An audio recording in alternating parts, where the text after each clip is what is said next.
how to change WhatsApp to another phone without SIM card.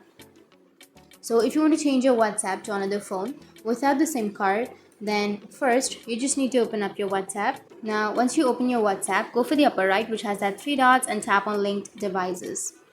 Once you're on the linked devices, from here you can link your device, but you can also have change number option.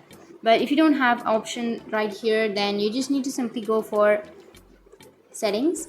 Under your settings, you can go for the account option, and under account here you will have change number option. So tap on change number, and from here you can change your number. So changing your phone number will migrate your account info, groups and settings. So tap on next, which is on the bottom of your screen, and here you just need to enter your old phone number with the country code and the new phone number with the country code.